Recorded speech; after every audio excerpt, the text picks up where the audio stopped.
de inserir seus votos no sistema até o dia 6 de setembro.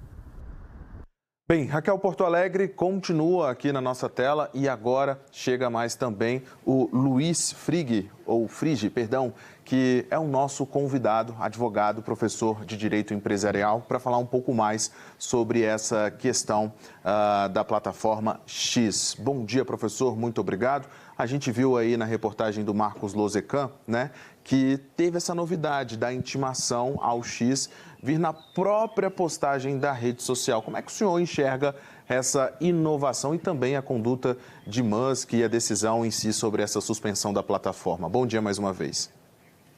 Bom dia, Fred. Bom dia, Raquel. Bom, a intimação efetuada via a plataforma X, ela foi uma novidade realmente em termos jurídicos, né? Nunca tínhamos visto uma intimação ser efetivada dessa forma. Realmente não há previsão legal para que isso aconteça. Haveria uma possibilidade de uma intimação via meios eletrônicos, isso nosso ordenamento já prevê, mas não via plataforma, né, e não da maneira como sucedeu. Porém, parece ter atingido a finalidade, né? O processo ele serve para atingir uma finalidade, para aplicar o direito material e, no caso, como o Elon Musk, o intimado, respondeu à publicação, né, mais de uma vez, e usando ali de imagens jocosas, né, em relação à corte, em relação ao ministro, foi considerado que ele tomou ciência da intimação, da decisão do ministro e, para todos os efeitos, aquele prazo dado a ele já teria começado a correr. Isso é possível. Em relação à suspensão do serviço, como a gente está vendo agora aos poucos acontecer, de fato é algo previsto no nosso ordenamento.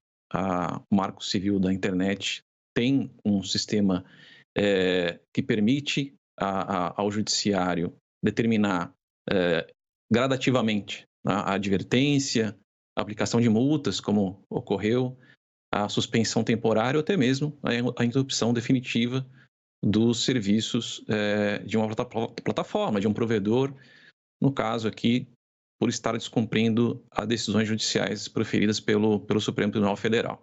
Então, para todos os efeitos, legalmente podemos considerar que a intimação foi válida e está sendo aplicada a lei. Professora Raquel aqui falando diretamente de Brasília também, teria sido mais efetivo se o Supremo Tribunal Federal tivesse utilizado os meios por meio do acordo jurídico internacional, aqui o Brasil também é um signatário, teria sido mais efetivo ou não? A maneira como o Supremo Tribunal Federal encontrou de fazer essa intimação foi de fato como o senhor disse agora, surtiu efeito, de qualquer maneira, foi de fato a maneira mais adequada? Olha, não diria que foi a maneira como ocorreu, foi a maneira mais adequada, porque existe um procedimento para ser seguido em relação a qualquer pessoa que tem que ser intimada em território estrangeiro. Sim, em relação aos Estados Unidos, existe um acordo de cooperação, poderia ter sido dirigida a intimação via autoridades centrais, que temos aqui no Brasil, nesse acordo, e lá nos Estados Unidos. Essa intimação até poderia ser feita de uma maneira mais ou menos rápida, porém, talvez não na velocidade em que as coisas estavam acontecendo, na verdade, em que o ministro, o Supremo, entendiam ali como uma resposta adequada ao descumprimento das decisões do ministro. Então, talvez tenha sido uma escolha, né, seguir por esse caminho e considerar a resposta do Elon Musk como uma resposta que deu, para todos os efeitos, uma ciência inequívoca da decisão e tornou desnecessário usar o procedimento padrão. Professor Luiz, Raquel Porto Alegre, peço licença a vocês rapidamente para acrescentar mais algumas informações para a gente retomar a nossa conversa sobre a plataforma X e a sua suspensão. Então, rapidamente aqui, eu vou acrescentar agora para o pessoal de casa. Não tem confusão jurídica, cada um tem sua personalidade jurídica, cada um tem sua atividade. Bem, Raquel Porto Alegre e eu voltamos a conversar com o professor de Direito Empresarial Luiz Frige. Professor, vimos agora mais uma reportagem do Marcos Lozecan a respeito da dessa nova empresa, né, da Starlink. Bem, essa decisão recebeu uma série de contestações de especialistas, né, e também do próprio recurso da Starlink, depois de negado pelo STF. Como é que o senhor enxerga isso? Quais são as possíveis consequências? Bom, esse envolvimento da Starlink em relação ao pagamento das multas, de fato, como já foi expressado por vários juristas que, inclusive, falaram aqui para a Globo News, na minha visão, foi uma violência jurídica. De fato, nós estamos colocando aqui em jogo discussões sobre direitos fundamentais, liberdade de expressão e outros direitos fundamentais, mas devemos lembrar que existe também o direito à ampla defesa e ao contraditório, ao devido processo legal. Isso não foi observado em relação à Starlink. A Starlink recebeu um bloqueio de contas imediato, sem poder se defender, sem poder alegar nada em sua defesa. Isso, então, processualmente já começou de maneira equivocada. E em relação ao mérito dessa decisão, ao aplicar o artigo 50 do Código Civil, ao dizer que existe um grupo econômico de fato, vejam, a grupo econômico de fato existe, ou de direito, existem há centenas no Brasil e no mundo. É um fenômeno empresarial dos mais comuns e não tem nada de ilícito, né, em existir um grupo empresarial, um grupo econômico comandado por um conglomerado ou por uma pessoa que tenha o controle dessas empresas. Mas mesmo assim, são empresas diferentes, têm acionistas diferentes, né? No caso das duas aqui, estão estabelecidas em países diferentes. E ao mencionar o Código Civil, vejo que o ministro não atentou aqui ao que diz a própria lei, que é o parágrafo 4º do artigo 50, que foi mencionado por ele, diz que a mera existência de grupo econômico sem a presença dos requisitos do caput, ou seja, da presença de fraude, de um abuso da personalidade, de uma confusão patrimonial, não autoriza a desconsideração da personalidade jurídica, ou seja, não autoriza que se ultrapasse a responsabilidade patrimonial daquele que está envolvido no processo.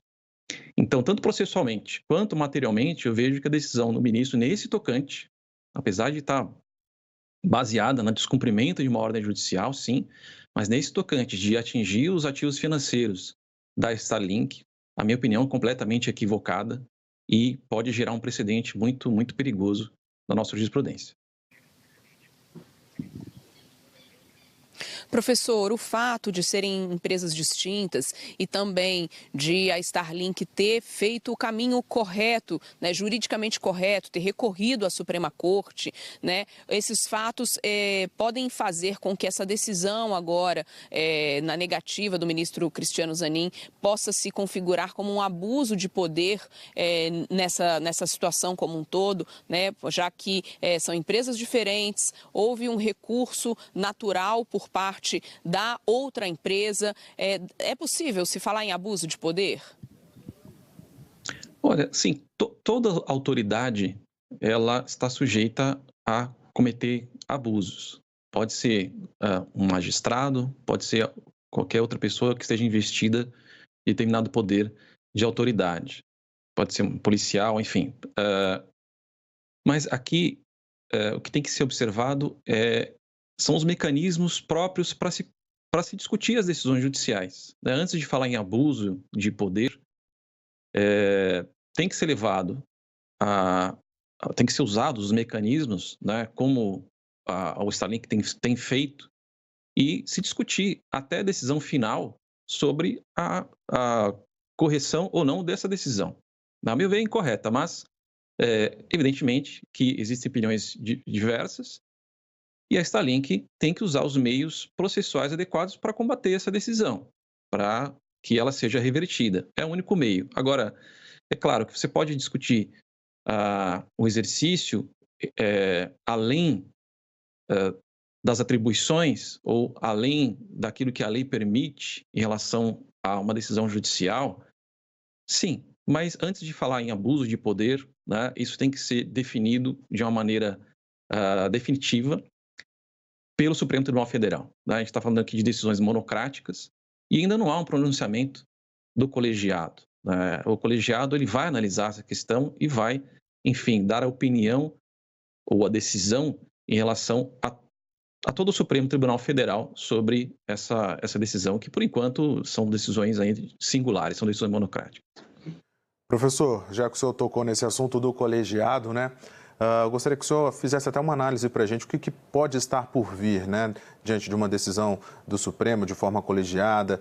Na avaliação do senhor, qual seria a construção ideal de um cenário?